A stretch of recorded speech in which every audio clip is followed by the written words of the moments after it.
Komiði sæl og verið velkomin í klefan. Í klefanum þá talar allt íþróttafólk sama tungumálið. Markmiðið að finna leiðir til að bæta árangur. Gefum Silju Úlfars orðið.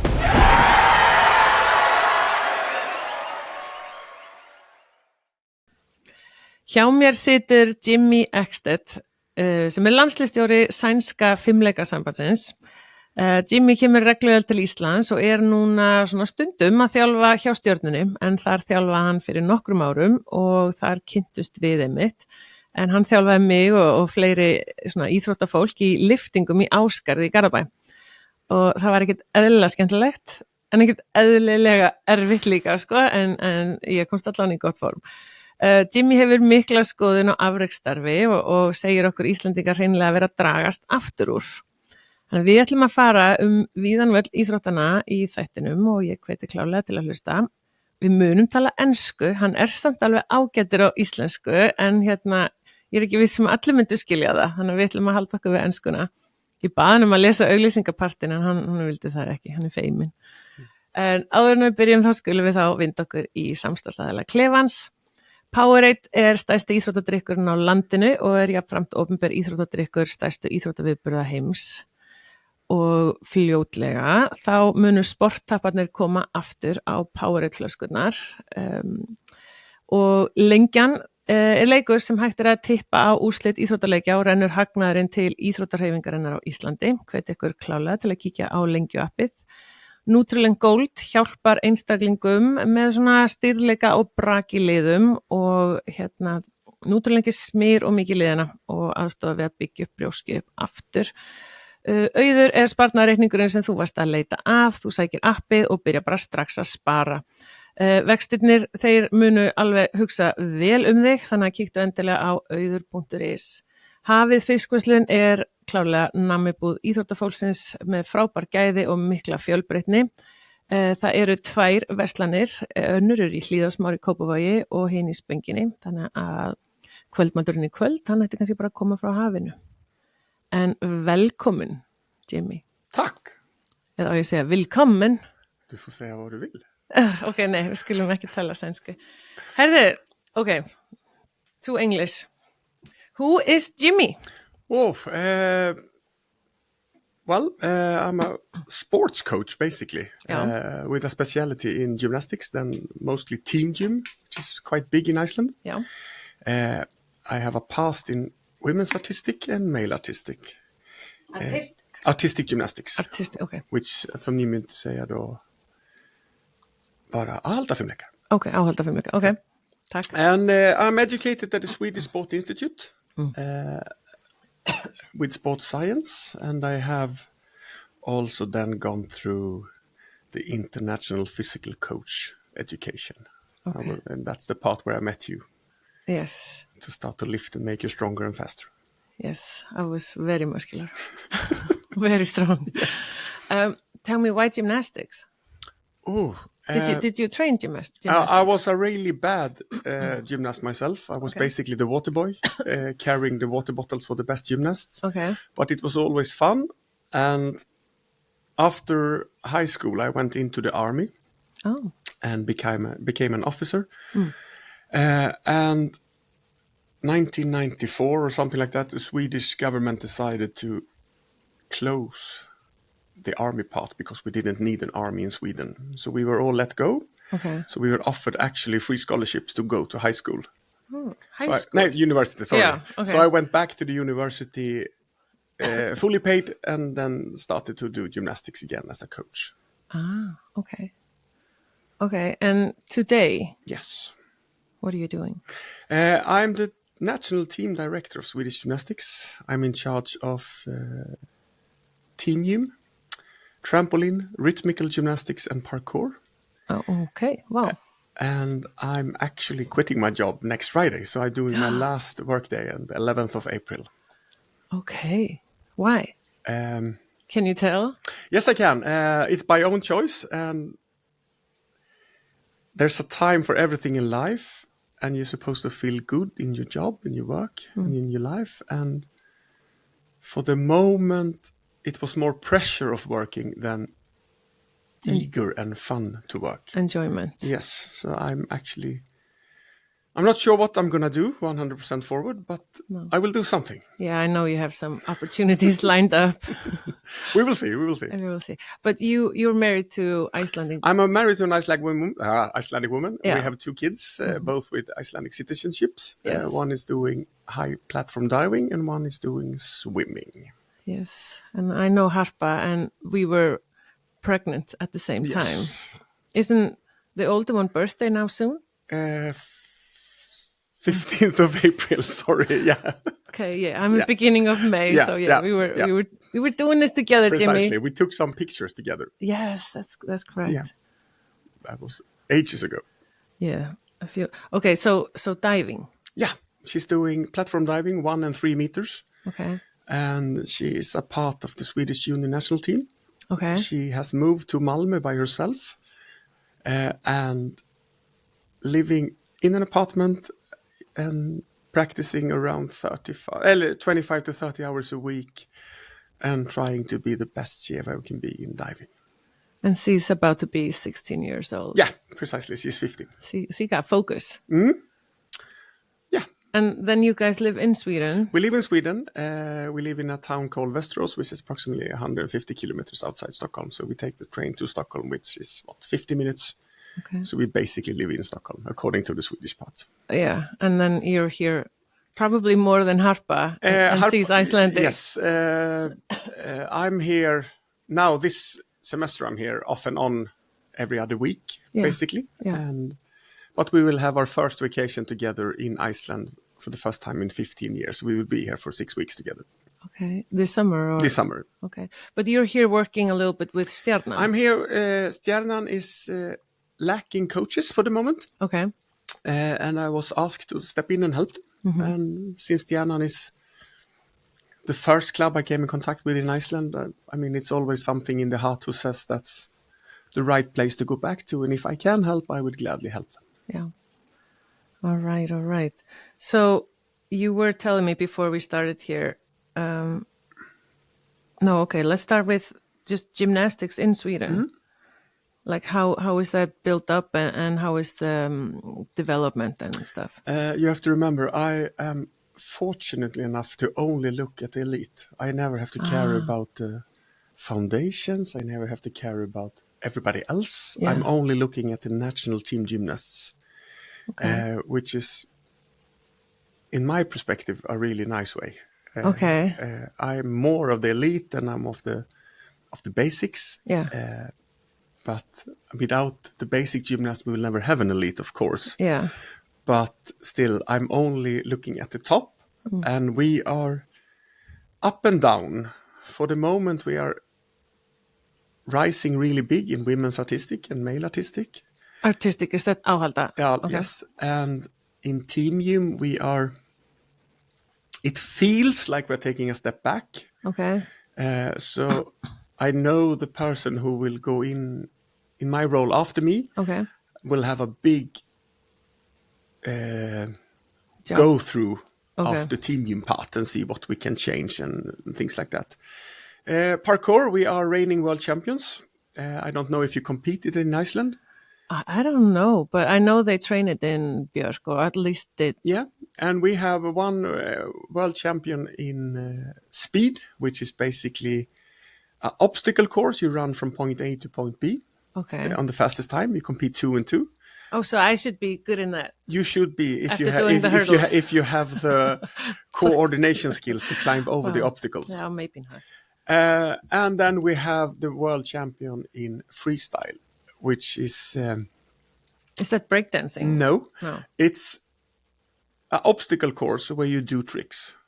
Inside. Oh, it's like where you have the horse and no. I'm joking. He's inside an obstacle course with bars, beams, boxes to climb over, and he's doing trick from the box down to the floor, from the bars down to the floor, and we have to remember they land on a floor. They don't land on any mat. Yeah. And this crazy guy called Elis is doing a triple backwards off the bar. Yeah. And that's something we rarely see from the male artistic gymnast to a mat, but he's doing it onto the floor.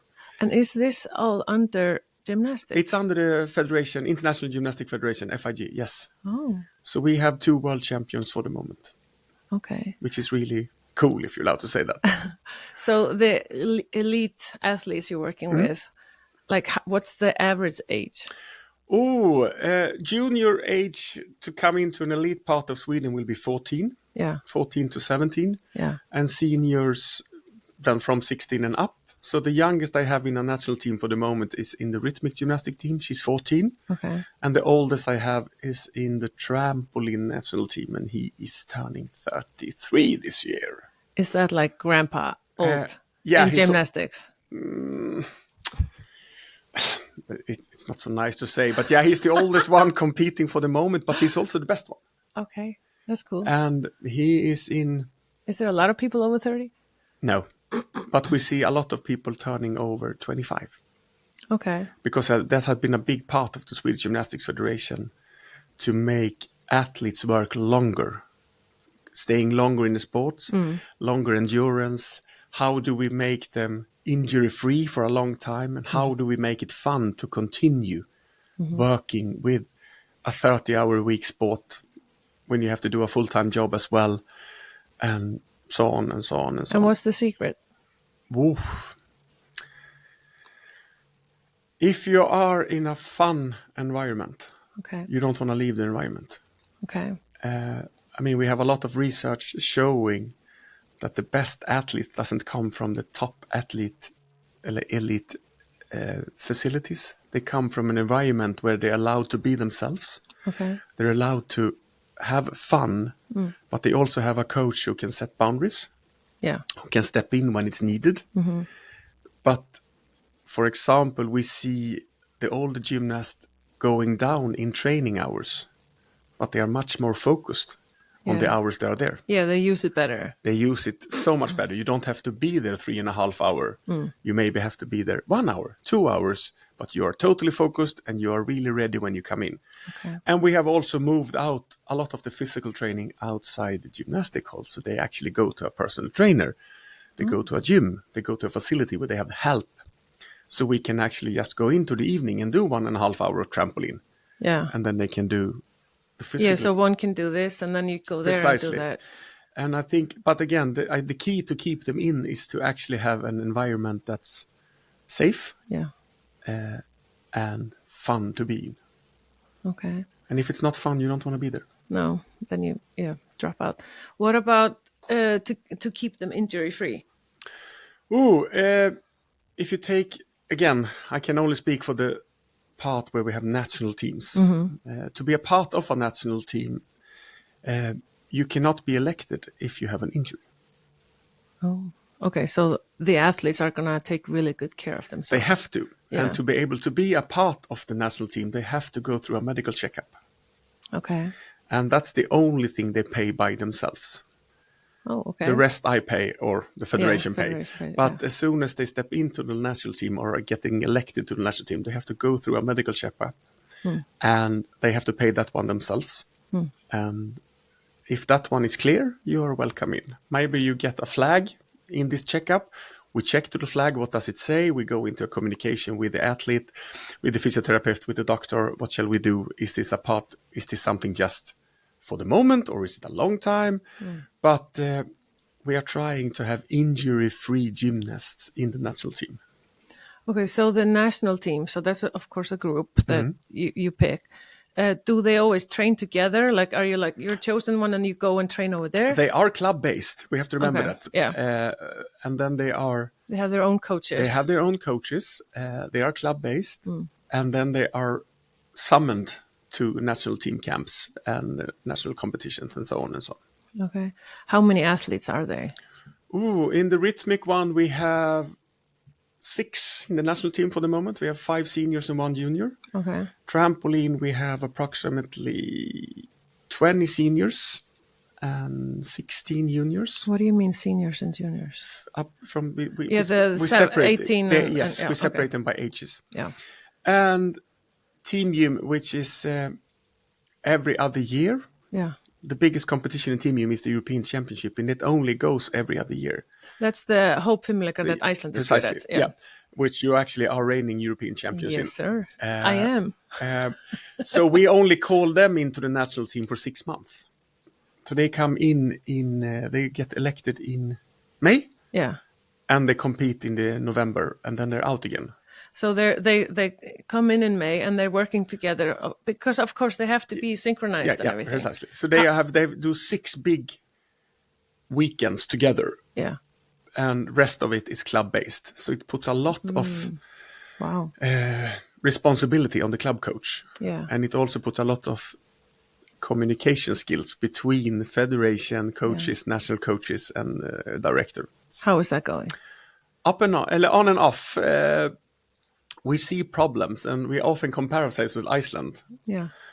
But then we realized it's really easy for Iceland. Smaller. The farthest away for the national team this time, if I'm right, I might be wrong, but that was Selfoss to Reykjavik. So that's a 45-minute drive. Yeah. And we have approximately 9.5 hours between the northern and the south to be in the national team. So we can't compare ourselves with Iceland, because Iceland can just basically call to the Friday and say, oh, let's have a camp next week. Yeah. And everybody can actually come. Yeah. So most of our gymnasts is actually flying from Stockholm down to the southern part for the national camp. Who pays that? The travels to the camp is funded by me. They have to pay a little, not by me, but the federation, but it's so easy to say me, sorry. They have to pay them themselves, and then I go in and help them. Yeah, okay. Because it's not going to be possible to get them 6 or 7 times flying all over Sweden to go to camps. So I go in as much as needed. Yeah. Okay, so what makes a good gymnastic coach? Wow. I'm sorry. No. It wasn't even planned, but now I'm just curious. It's a great question, and I don't think there's any straight up answer. Maybe you can pick some in a bag. There's a certain culture in gymnastics, which today's coaches are probably brought up from, because you're from their older coaches. Precisely, and the influences in all over Europe of gymnastics is the Eastern European way. Yeah, and that doesn't go with my way of coaching, my vision of coaching. A gymnast is coached by what they are doing wrong. I know. They are competing. They don't never get a bonus. They only get deductions for what they're doing wrong. In Sweden, we have an education system who point out what the gymnast is doing wrong and how to change it. In my world, a coach should actually start to focus on what they're doing good. If you get more positive perspectives on what you're doing good, it will be more fun to develop those perspectives over and over again. If you only hear to know you don't run fast enough or you don't jump high enough, that becomes the truth. Yeah. And if the negative part becomes the truth, you will have a lower self-confidence, self-esteem, and you will actually know, I'm not running fast enough because my coach has told me over and over and over again. And that will go into the brain and nag around. A good coach is somebody that can set boundaries. Definitely. We need that in gymnastics, otherwise it becomes dangerous. Because of... You're doing so crazy. Yeah, flips precisely. You're going to do 3 rounds in the air. And if you're not feeling fresh enough or strong enough or things like that, somebody has to say stop, because the gymnast is not going to say stop. No, of course not. Yeah. But who can create... It doesn't have to be the best technical coach. No. But it has to be a coach that can create an atmosphere that everybody wants to be a part of. Like a fun community. Yes, but with boundaries. Yeah. And discipline. Exactly. And I'm a strong, strong believer of a coach. You're entitled to see every athlete, every training. When they step in the gym, you can see the body language. How they're, I don't want to do it. Take 2 minutes and talk to them. Don't just line them up and say, okay, let's go. Yeah. This is on the plan. Yes, everybody. It doesn't matter if they're football, handball. I've been coaching physical coaching in handball, football, basket, Track. gymnastics, Yeah. track and field, and so on and so on. And it's my obligation as a coach to see the athlete, to learn to know them. How are you feeling? Is this the best day to run your fastest race ever, or should we actually wait 2 days? Well, that's for me a good coach. Yeah. It doesn't have to be the best technical one in the sport, but it has to be the one who creates the best environment. Yeah. It's a little bit like you take survival of the fittest, Yeah. but you change the world to survival of the one who can adapt the most. Okay. That's the one who's going to be the best. The coach. Yeah. Okay. That's my vision and perspective of coaching. I'm not saying I'm the best, far from. No. But, well, create an environment where everybody wants to stay in. I feel good. Yeah. And want to do better. Yeah. And if one doing better, the other one will start to do better, and so on and so on. And then you will have a culture of positive changes instead of negative changes. I'm not saying it's negative in Iceland. I'm just saying that the culture of where I'm brought up in gymnastics is a little bit of the negative way. You get corrections of what you're doing wrong. Okay, so you're looking at me and I'm doing the flip-flop, flip-flop. Yeah. Something I don't know what the name is. And I'm obviously doing something wrong. And of course something good. How would you But it all approach me? depends on where we have started. How we started to decide that we're going to look at this flip, as you say. Yeah. And we correct that flip. Yeah. But the focus from the gymnast is in the whole part of the flip. Yeah. Not just the part we decided to check. Yeah. And if I see a change in that flip that we went together and say, okay, we're going to look at this part now. Yeah. And if that changes, it doesn't matter if it changes to the better or the worse, as long as there's a change. Yeah. That's a positive thing. Yeah, we're doing something. We're So- making progress. Yeah. And then I basically don't care in how it's look. Yeah. But if you ask the gymnast, it looked rubbish because they didn't land on the feet. Yeah. But I think we have to start to decide on what we're going to look, because you can't look at Everything. all the time. Yeah. And when you are focusing on one thing, it gets so much easier, because all of a sudden that thing works, and then we can go to the next one, and we can go to the next one. We don't have to see that they crash or don't land or things like that. But And it's hard to do many things at definitely, the same time. and you have to remember, as you come from track and field and sprinting, and gymnastics are very complex sport. Yeah. I mean, okay, everybody says that sprinting is just to run from A to B and as fast as possible.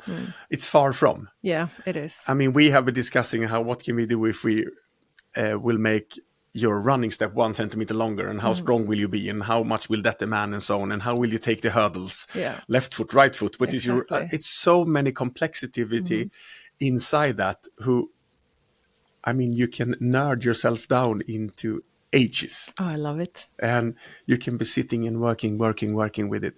But also you have to start to talk to the gymnast as an individual. You can't say that everybody has to do the same.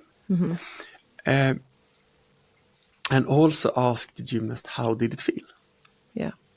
And not just say, this is what I saw. Okay. That's an interesting point, because this is what I do as a sprint coach. And I feel like it works, because I'm maybe working with someone, and as they're sprinting, because I want the toe to be up, not down, and stuff like that. And I'm like, toe up or something. I'm explaining while they're maybe running. And I'm like, love the hips. Can you feel this? And because I want them to be like, okay, this is the feeling that, I'm supposed to have. And then sometimes I take video and I'm like, look, see, and then sometimes after, they do a sprint and then come to me and I said, so what do you feel? They were like, oh yeah, I was sitting a little bit and I didn't, land like this and stuff. Because I think, my opinion is that when, it has to be a communication, because the athlete has to do it, it has to feel it, but has to get verbal instructions also. And it's really good to get video also. Do you guys use video? Right? We use video a lot. I can see, again, as we talked about, the wholeness of a flip or a triple somersault or whatever we're going to call it. Yeah. If you can see the whole part, you can actually start to focus on what's doing wrong. if you only see the part we were focusing on, Yeah. and you see the change, Yeah. that will be a positive reinforcement or change. Yeah. But we use videos in everything, but I'm not sure the video is the best thing. It's a good part. It's a good. It's a good equipment to use, a tool.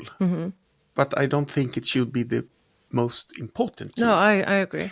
The most important tool is the gymnast itself.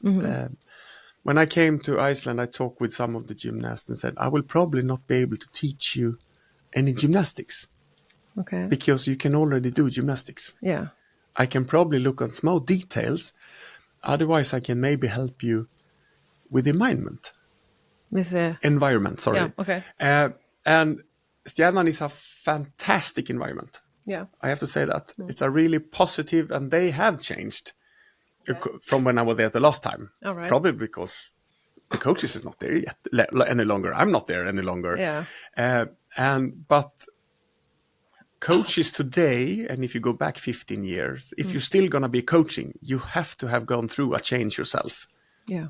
Otherwise, you wouldn't be able to be a part of this community. So everybody's developing, everybody is getting better. But to have I would actually call it an honor to work with this fantastic gymnast in Stjärnan today. Yeah. And they know gymnastics. There's no discussion about that. Yeah. So I'm, together with my other coaches, and not my coaches, I'm a part of a coaching team. And we are trying to create the best environment for them as possible. Okay. So you're focusing on that also. Yeah. Yes. According to me, it's very, very important to keep them there. Most of them are over 20. Oh, okay. And but that's Hope Fimleika. That's Hope Fimleika. And that's when they're dancing all in, the same I'm sorry, I don't know the word. They are 10 in the dance. Yes. And there are 10 in the team, and out of those 10, if you're in the dance, 6 will do the rounds, and from the 10 you can pick out 6 for each round. And that's the trampoline and The trumpet or trumpet, the gymnastics people are going to be like, you do tumbling, and you end up by floor, and floor is the thing where you actually dance together. Yes. Yeah. I love watching all of this. Yeah. So it's like you have to be such an athlete. Yeah, definitely. How important, okay, it's maybe a weird question. Athletes, they need to know their body. How can you teach that or coach that? Because I feel because when you're explaining something, they should be able to maybe see it, feel it, and understand how to control the body. Again, when I'm in Iceland, I'm here with the elite gymnasts. Yeah. When I'm at my national team, I'm with the elite gymnasts, and they already have that possibility. Yeah. But if you go back to when you were with my gym, when I had a small gymnast, we did a lot of aerial awareness. What's time and space? Okay. I don't remember, but we did some running tracks where we were swimming. With the arms at the same time as we did jumping jacks with our legs and things like that.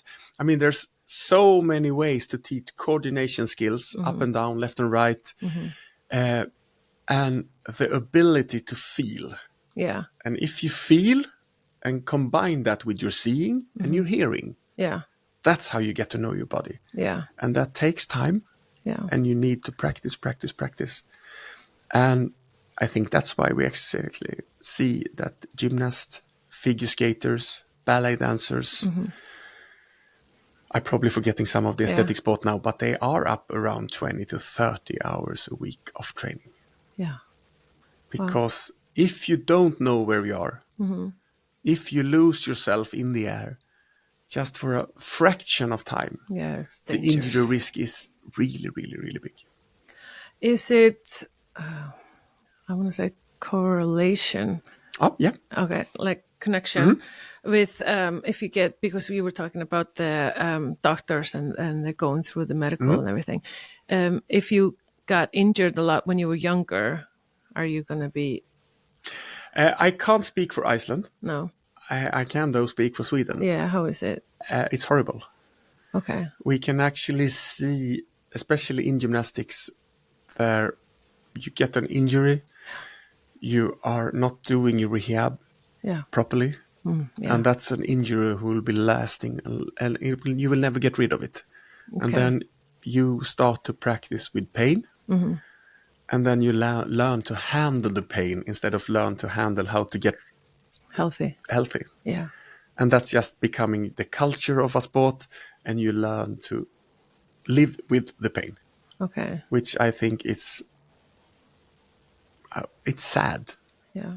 But what we also have to remember that elite sports is not healthy. No. You cannot That's be true. on top Yeah.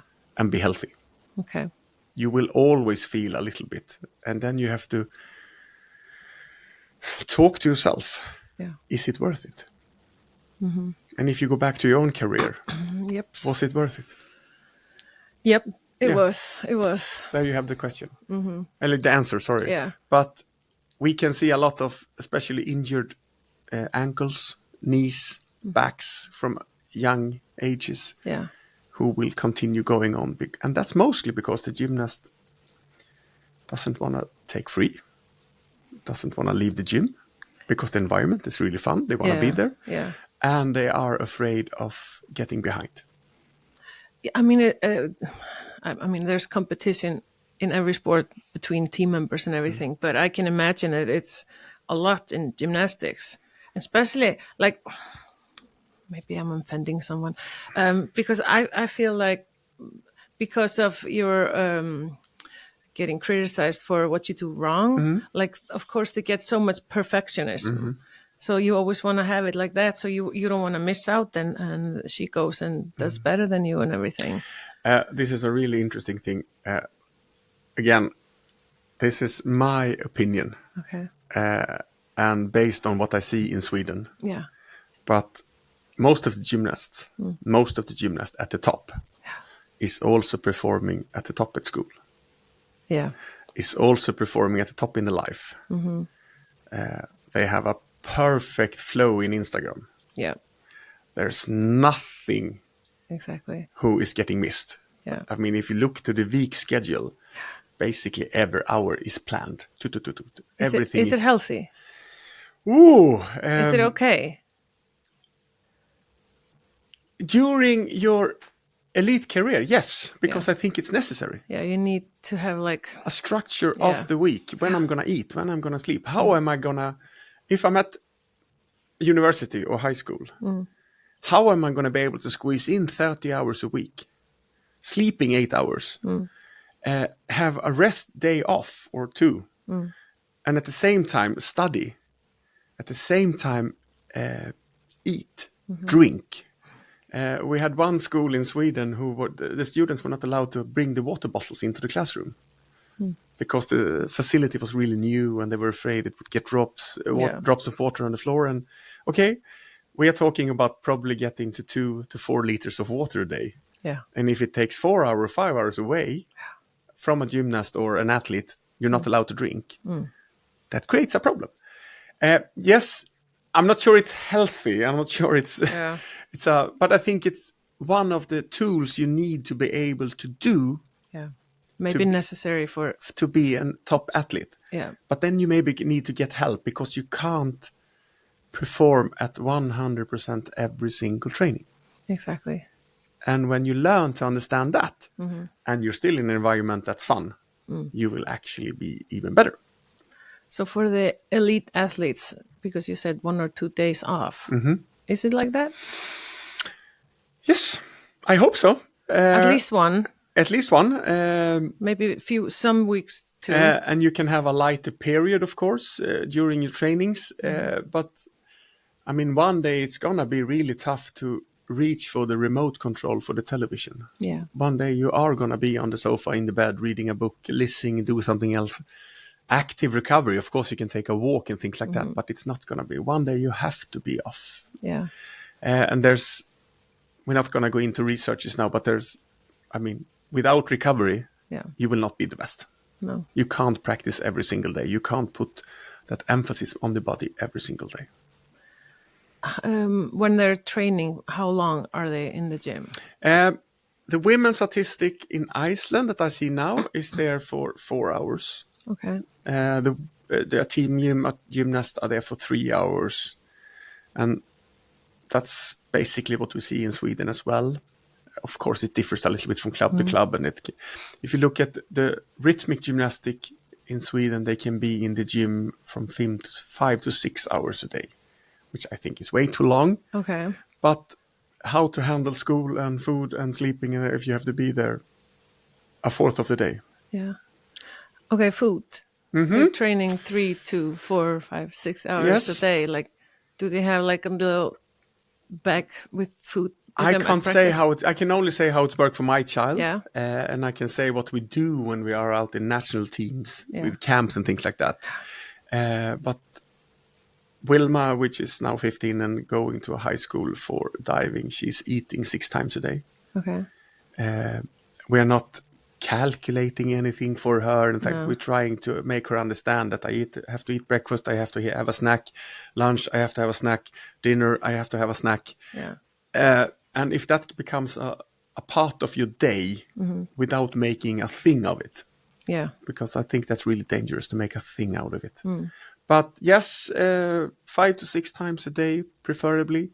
And again, I know too little about Icelandic gymnastics, but that's how it would look at the camp in Sweden. They would have food 6 times a day. Okay, what about like when you're coaching here or you're watching the national camp? Like 4-hour workout. Do the athletes have like some snacks in the bag they're snacking on while practicing or between some workouts or sets or? Most of the times they have something, yes, and something small. But the problem is when we talk about slow and fast carbonates. Do I actually benefit anything on a 3-hour practice? If I'm going to benefit from taking on a load of carbs, it doesn't matter if it comes from a fluid or something to eat. When do I have to take it? Yeah. Or is it that fast it goes straight into the body and I get a kick out of it and I'm fresh for 10 minutes? Yeah. So it's really difficult, and that's so individual. Okay. How they've been eating during the day. I mean, if you go to sprint, I mean, it's really easy to talk about sprint when I'm sitting here with you, but there we can actually benefit of having a piece of chocolate. Yeah. Because of the fast, gummy. The fast sugar. Who will actually make the body perform even better. Yeah. But if I'm going to be at a low intensive practice for 4 hours, I'm not sure I would benefit from the fastness. Then I need a long working carb instead. Okay. And when do I need to take that in, and so on and so on. There are probably guys who are 2 million times better than me in this, but it's a really interesting question. But I prefer to have especially a fruit. Okay. Or some nuts. Yeah. My gymnast back in Sweden always have a bag with cereals. Okay. Where they can go and... Yeah, get a little bit. Yeah. What about straight after practice? Do they usually have something? Again, what the gymnast is doing by themselves, I can't say, because we live in an environment where they're going home and eat. Yeah. I would hope that they go straight home and eat before the window is closing of when the body can actually gain from nutrition. Yeah. So again, if you go back to my own daughter, where I can actually steer a little bit, she has a 45-hour bus straight after practice to get home, and she always has a snack inside those 45 minutes before she's home. Yes, she has it in the bag. In the bag, and then she has dinner when she comes home. Okay, but do gymnastics athletes, do they like learn nutrition? Like, is there...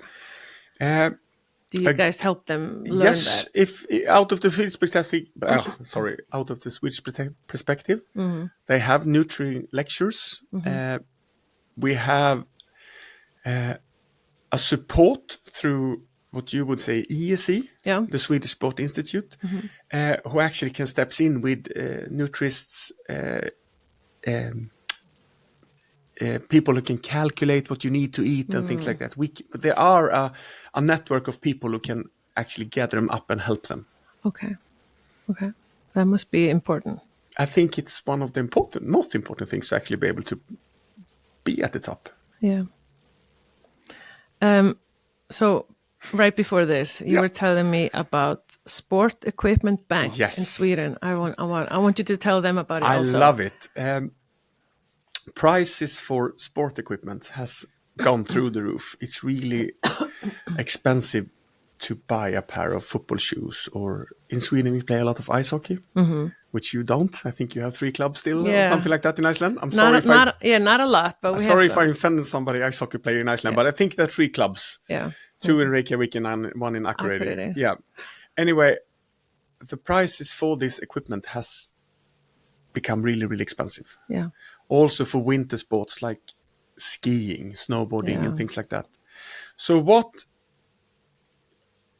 we have done is a cooperation between the government and the communities, and basically in every city now we have opened up a sport equipment bank where you can actually use your library card to go in and lend a sport equipment.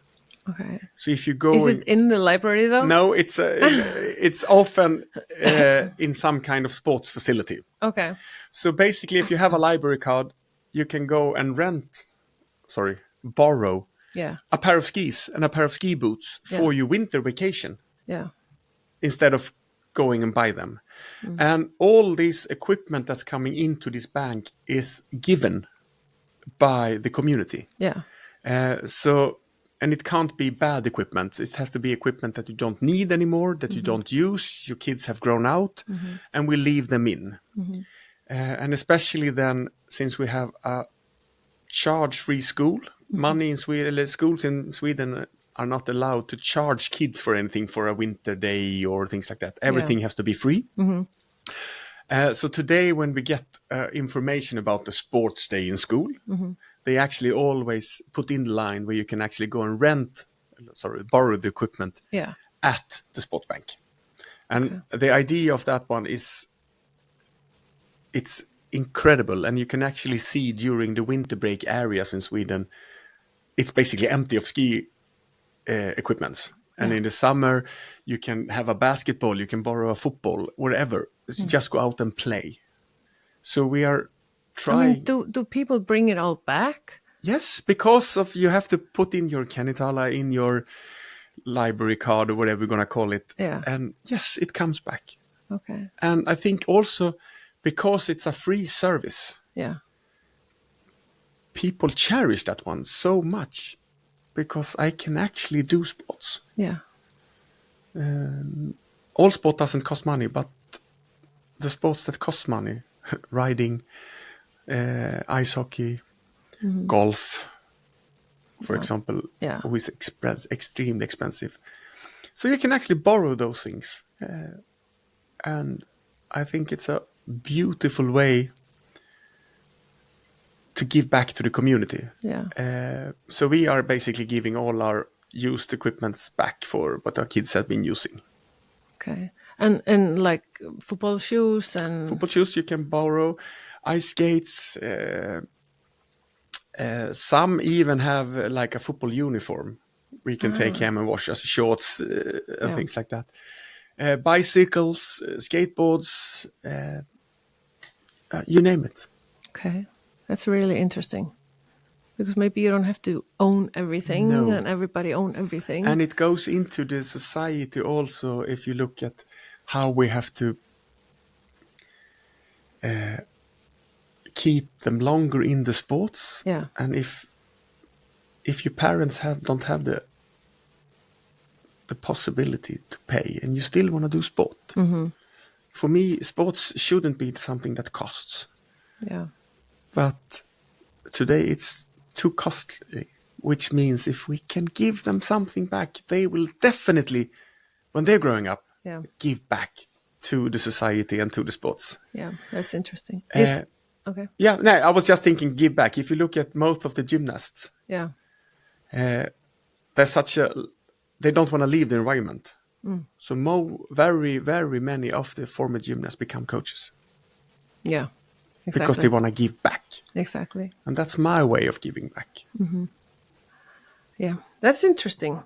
Is sport, like you probably know a little bit about the Icelandic market. Is it more expensive here or in Sweden, or do you have like any price range? I would say it's basically the same amount. it costs me basically the same, Yeah. but I mean the krona is going up and down in value of the krona, and we don't have euro, you don't have euros. No, but again, if you take running, which basically everybody's doing something today in Iceland and Sweden, everybody is running this long distance, slow running. So just see how many pair of shoes adults have. That's very interesting. My wife is an ultra marathon runner, and we can start to count how many shoes she has. But now I would say the prices are basic. Of course, it's a little bit more expensive here because of How everything works. Yeah, and where you are situated in the middle of the Northern Seas. I mean, you have to ship everything here. Yeah. But yeah. That's how it is. Sports in Iceland. What's your opinion on that? What do you see? I don't want to offend anyone. No, that's your opinion. I think the level has gone down. Okay. How so? Iceland is so dependent on generations. Okay. And you squeeze in one golden generation. Handball 28. We can take the national football team 2016. In gymnastics, we have the women's national teams. And when that hits on, you have great success. Yeah. But I can't see any big role models for the moment. No, I'm missing that also. And where are the billboards With the athletes? Yeah. Who actually encourage anybody to go into the sport? Yeah. But my opinion is that this will probably step on many toes. But again, the little I've seen is we are basically on the same level now as we were 15 years ago. Okay, so we're like stagnant. And that means that if everybody else has taken 1 or 2 steps up, we are still at the same level. And I'm not saying that level is bad, but I can't see any develop. What do you think we missed? Like, how did that happen? Oh, that's a really difficult, I know it's really difficult question. Yeah, I'm just trying to brainstorm. Maybe when I was here, I did a lot of sports as a coach, and it was a lot of foreign influences. Okay. And I don't see so many foreign coaches today. In Iceland? In Iceland, which Okay. I think is positive. Yeah. Because that means we have educated a new generation of coaches ourselves. Yeah, yeah. Maybe it's time for some new perspectives. Okay. Maybe we need to take in new perspectives again to get to the next level. Because maybe we are now... we have brought up a new generation of coaches. And now we need to take the next step. Okay. And continue develop them as great top coaches. Can you see what I'm trying to say? Yeah. And I'm not saying, I mean, I did a work at Háskóla Reykjavík, at the sports department there, and we have really great teachers. Yes. We have really great coaches, but nobody can do everything by themselves. Nobody. Okay. We need help. I cannot sit and take credit for my football team. Yeah. It will be a coaching staff team who can take credit for what they have done. But in the end, it's always up to the athlete. It doesn't matter. But I think maybe we don't look at it as a one-man job. Maybe start to look at it as a team job. Yeah. Yeah. Team of coaches. Yes, because you can't be the physiotherapist, the mental coach, the running coach, the technical coach, and also the coach at the same time. Because nobody can do that. You need help. I think most teams have, though. I hope so. Yeah, I think that's more like that now than it was before. Yeah. But again, you have some other aspects. Again, you have the national football team women, who is great. Oh yeah, they're great. I love watching them, and I basically don't miss a game. I actually watch from Sweden. Okay, cool. We have the women's team, who are the reigning European champions again. Yeah. So I'm not saying I'm not one of. I think we are on the same level. I think we need whatever. We need to You're take one Icelandic. step more up. Okay, how could we do that? Education. Education. Okay. And in all these educations, we are getting coaches who are really theoretical. What do you mean? They know how to read a paper. They know how to follow a plan. Okay. But we need to get them down to the floor, and actually be a practical coach at the same time. Yeah. To teach, to work, to be a part of it. Yeah, to feel it. Yeah. Yeah. To actually have the blood taste in the mouth when you have a 800-meter runner who actually throws up and bleeds in the mouth afterwards. You have to feel that feeling yourself. You have to have passion for what you're doing. Yeah. You have to love coaching. I agree. Anything else? I mean, okay, so we should maybe get more perspective and get more coaches to teach here, or just to start coaching here, maybe. Yeah, and maybe actually step outside the frame. We don't have to bring coaches here. No. Maybe you can actually send. I know you do it at the top level. Yeah, I mean, yeah. look how many handball coaches you have out in Yeah. the European coach leagues and things like that. But get the younger coaches, Yeah. To get out. the next generation coaches, to get out and see how it really is, to get a taste of it, to smell. Oh, this is a tough elite situation. This is a tough elite environment. How am I gonna create my coaching philosophy Yeah. to create the best environment for my athletes? Get it out in an early age. Let them create their own vision, their own coaching philosophy. So what I'm thinking right now is that maybe people are, maybe they have just one mentor. So it gets like the same all over the place. Instead of if you try a few coaches when you're just an athlete, then you're always like, I remember I take some stuff from you, and I take a lot from Heiða and from my coaches abroad and everything. And that's like my mix. I'm like, I love this. I love that. I liked how he talked to me. I hated how she talked to me about that and stuff like that. So that's kind of how you make your own. And what you are now touching, this we can be talking about for several hours. But it's also not about just choosing one sport. Yeah. Because you get the perspective from different coaches from different sports. Exactly. Don't give up football and handball because you are allowed to. You have to choose at 14. Yeah. Continue. I mean, show me any evidence about a good 14-year-old who will end up in the national team because they choose the handball. Okay, are we going there? No, we're not. Let's dive in. I mean, we see research after research after research. Duolingo sports, more sports, creates a better coordination skill. Definitely. A more understanding on what to do. You get a more all-around body who actually can handle different situations. There are a couple of sports that are researched through that we have to go into early and start and pick that sport. But there's only a few. What's gymnastics? Gymnastics, figure skating, ballet. Yeah. And there's also the sports that put in the amount of hours, the crazy amount of hours. But you were there by using different coaches. In my perspective, use different sports with different coaches. Yeah. And as you said, the thing that he said, that's working for me. And no, I didn't like that. Put it in the rubbish bin. Yeah. Take it out of your head and use the positive things that work for you as an athlete. So when should athletes choose their sport? In your opinion? Wow.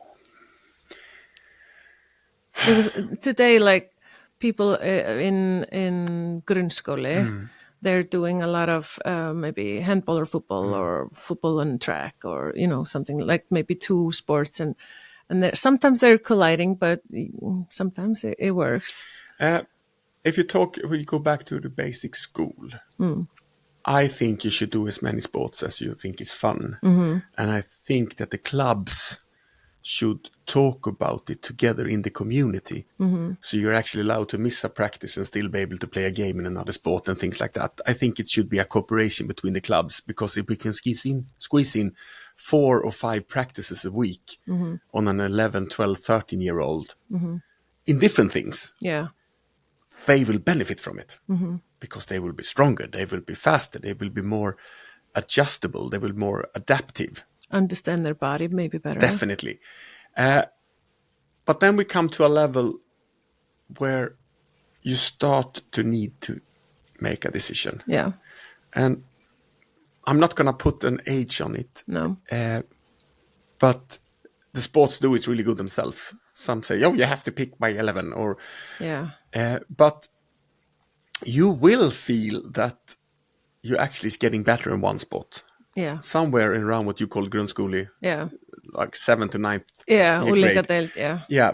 Somewhere there, you should, okay, either it's more fun or I'm actually better. Yeah. But don't give the other things up. We have one girl, for example, in Swedish team gymnastics, who is in 2 national teams.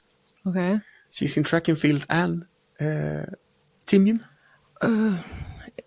Does she do 400 hurdles? No, 400? No, she's doing sprints. Okay. 100. And I mean, she's the fastest of them all on the first 25 meters. Yeah. Because nobody beats her there, because that's what you practice. Power. 0 to 25. Yeah. Because that's our distance of running. Yeah. And then it's all about how she can endure in the last 75 meters. And I mean, if you go back, I mean, you know this 10 times more better than me. And if you look at Usain Bolt, he reached top speed around 45 to 55. Yeah. And he was incredibly good at keeping the top speed. And the other ones, it looks they like go fast and then and they it looks slow like Usain Bolt was running faster and faster, but he was actually maintaining speed, while the others was losing speed for the last. And that's because the gasoline in the body is out. Gasoline.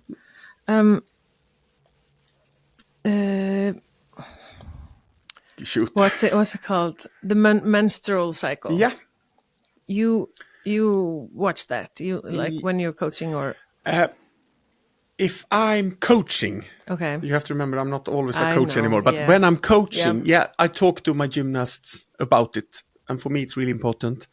And because we know during this period of time, I mean, they all have different amount of days where they are. They are more vulnerable. They are more. Like on the period. Yeah. Like, they are more. You have to really think about what you're saying.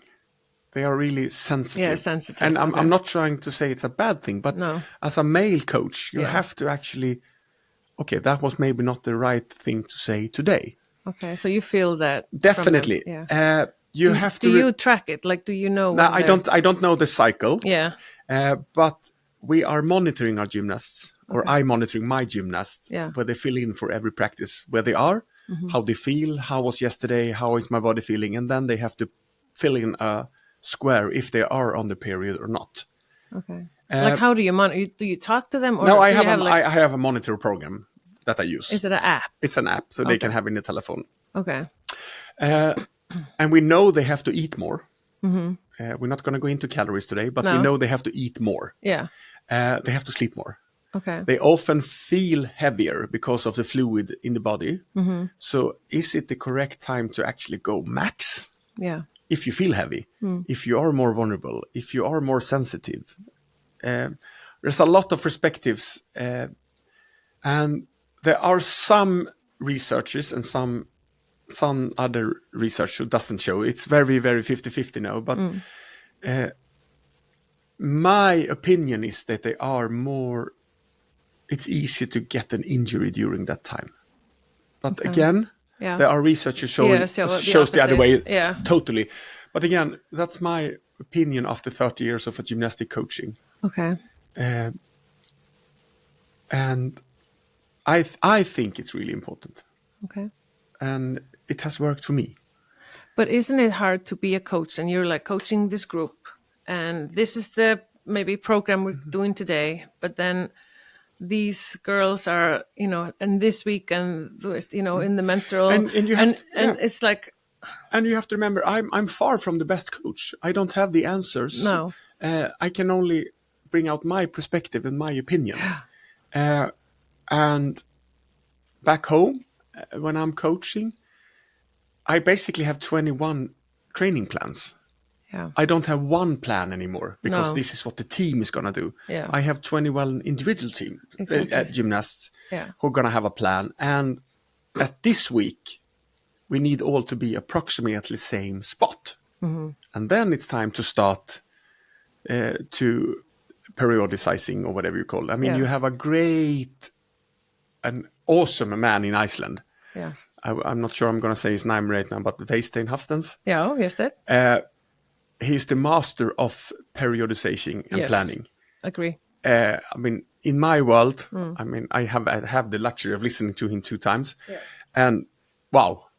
And the same thing, it doesn't matter in what sport, but I think you have to use the individual when you're planning and take in all the different aspects of where they are, how do they feel, did their boyfriend just break up? It doesn't matter if they're girlfriend or boyfriend, where are they in life? Yeah. Take those steps in to your perspective when you're doing a plan as well, as you do with the period. I know it's a full-time job. Yes. But again, it's your obligation as a coach to learn to know your gymnast or your athlete. Yeah, athletes, yes, I agree.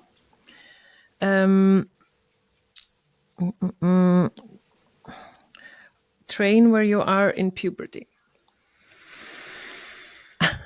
I love these questions. Well, you kind of picked that one. Yeah, I know.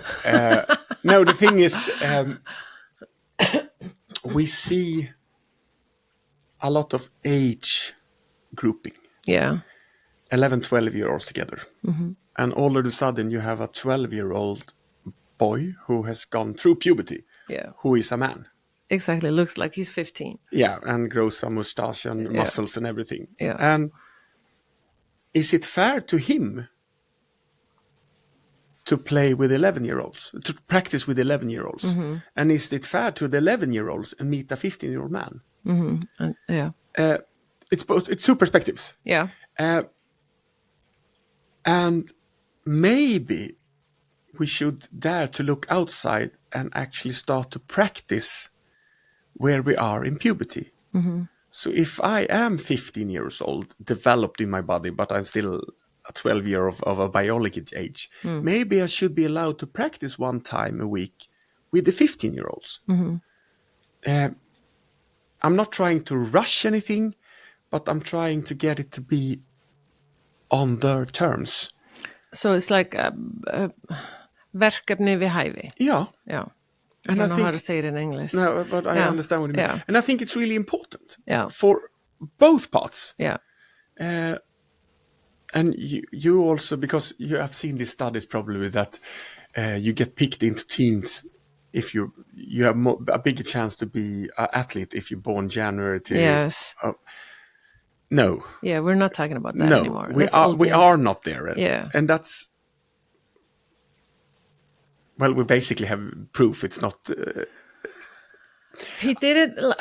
I was telling you the other day, and he has a lecture in Sweden, you told me. Patrick Brenning, yeah. Brenning. He's a journalist in Sweden. Yeah, and he made a book that's called Når vi vinner, or something like that. When we win, yeah. Yeah.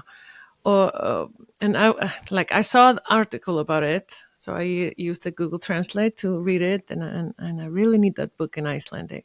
And he's talking about that it doesn't really matter. Like if you look at the national team maybe, and you were looking at the young kids and those who were born the first 6 months, you would maybe bet on them and think they were going to be, because they're like they're just bigger and stronger and everything. And then you have from July to maybe December or something, they're not as strong maybe, but to be able to train with the taller or bigger, they maybe have to do like a more grit. They have to do more technical stuff to win them, because they're not going to be able to push them or anything. So, but they were saying, Patrick says that when you are so final in like when they both what's it called, same development in the body, then the later in the year they are actually better, because now they're just as strong, but they have more technique. And the other guys, or guys or girls, they are actually sitting behind. And we have given them 6 more months practice. Yeah. So if you can practice with equals, and don't rush it, take away national teams for youth. Yeah. Take them out. All of them. Maybe we should have junior teams up when you are 15, 16, 17, but not earlier. Yeah, because you sent me an article of what Norway is doing in the Handball Federation, and there it says that they are not doing 3 junior national teams. They will have 2 from now on. Yeah, they're going to do what, 15 I to think 17? it's 15 to 17 and 18 plus. Yeah, I think it's that. But they're taking out then 13 to 14. We think, it didn't say in the article, but we think. Yeah, and again, practice is one thing. But competing is a total other thing. And competing, we should do in our age group. Yeah. We should. Okay. But practice with the one where you will benefit the most from. Yeah. And again, there's no rush. People seem to be so rushing, though. Can I say something? Yes, of course. I think it's parents that are rushing. Yeah. I don't think it's people. I think if you're going to put a word on it, it's parents. I think it's some coaches also. Definitely. And I actually sometimes I don't think it's the coach for this age group. Sometimes it's the head coach. And again, I'm sitting here and saying it. I have now a 15-year-old daughter who lives in another city, going to elite high school and practicing.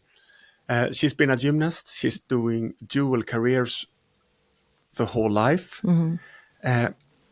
And she came up with this solution. She came up by moving to Malmö.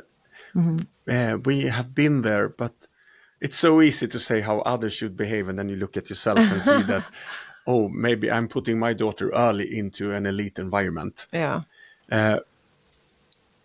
If I feel that she's clever enough to make this decision, and I will support her 100%, but I also have to be there to pick her up when she falls, because she will fall. Yeah. Over and over and over again.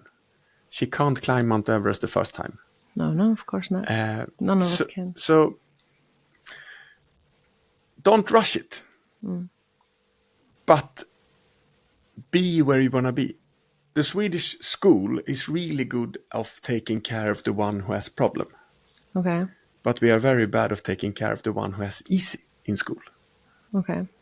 I think the sports is a little bit of the same. We think about the big mass and helping them. And then some of them becomes elite. And then it goes into total other programs. But what if we would start to think about everybody out of their own perspectives, the 21 different individual plans? I think we will have 21 elite athletes at the end. Yeah. If we see them every single training. Yeah. Okay. It's so complicated. It's fun. Yeah, it is fun. What about parents? Because we went there. Yeah, I'm one of those. I'm trying to not be a parent. What do you mean? I'm trying not to interfere. Yeah. I'm a proud parent sitting on the stand crying when my daughter actually achieves. We went to the European Championship. She had the most horrible experience of her life. Yeah. And I was sitting there of proudness on the stand and crying because I was so proud because she reached the European Championship. Yeah. If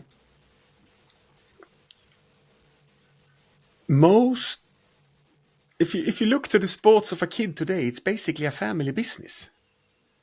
Oh, that's another article actually. So, but Okay. yeah, I couldn't read it. It was in Norwegian.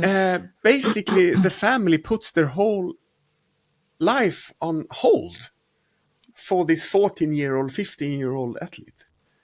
What do you mean, when it's maybe going pro or something? Yeah, Or, and we change our vacations, and we do this, and we do this, and we do. So it's become a whole family business. And of course, we have parents to young kids who screams at the judges and things like that. But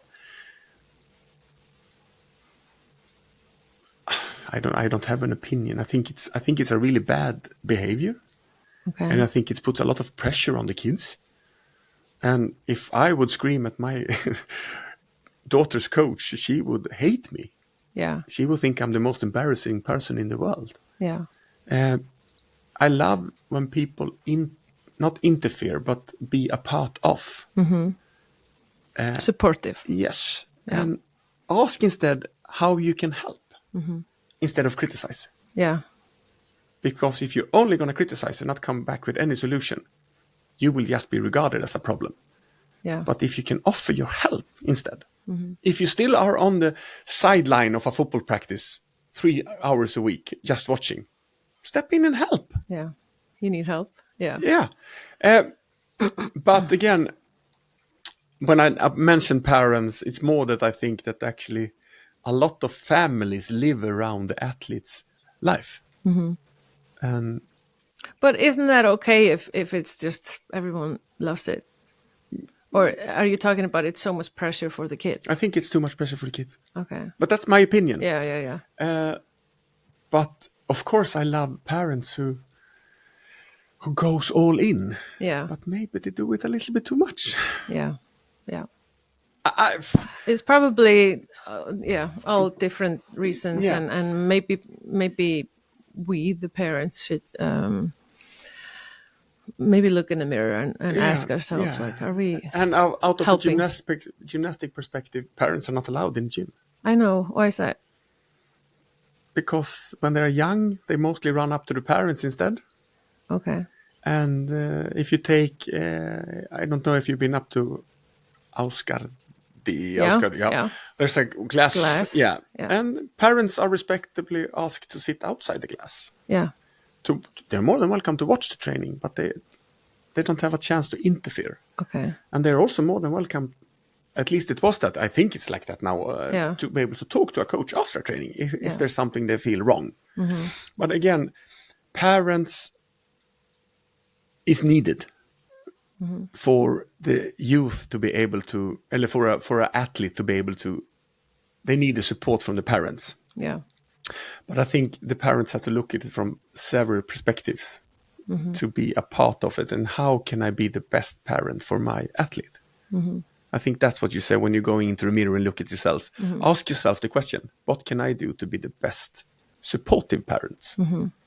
And I think, and I hope that my daughter will appreciate it afterwards, that I have been supportive. Otherwise, I hope she actually says something.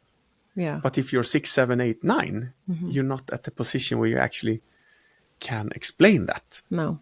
But the 15, 16-year-olds, I hope. But again, I'm a little bit afraid that it becomes like a company around one athlete. Yeah. It maybe doesn't have to be wrong, but the investment in that, it's quite high. Yeah, it is. So I'm coaching both of my sons in track. And last week we did a workout on Monday, and we did some running, and then first we did some bounding and jumping, we did some running, and then afterwards I was like, okay, let's do this little strength circuit. And on the way home they were like, Mom, that was way too much. You shouldn't have made us do this. This should have been a 2-day workout and stuff like that. And I was like, okay, I hear you. I promise I'll change. And maybe I arrange it a little bit and do less there and stuff like that. But it was so funny. I loved how they were just like, no, that was too much. We didn't even do it as well as we could and everything. But and then the boundaries for me to be like a coach and a parent and everything. And sometimes I'm like talking to my other coach and I'm like, can you take care of that? Like, can you help him in that? I love parents who supports. And will be a part of it. Yeah. And you can discuss with them, you can talk with them, how we're going to do the best for that person. But sometimes it's become too much. Yeah, definitely. And I think that's as dangerous as it becomes too little. So it's like a really thin line where you should balance as a parent. Parenting can be... Yeah, so I'm not saying that I don't like parents No. in the gym or on the line or whatever. No. Sometimes it gets too much, and sometimes out of 1,000 different perspectives, it becomes too little. Yeah. True. Yeah. Okay, so we're about to wrap it up. But if I could ask, what makes a good athlete? What do you have to pick in the bag?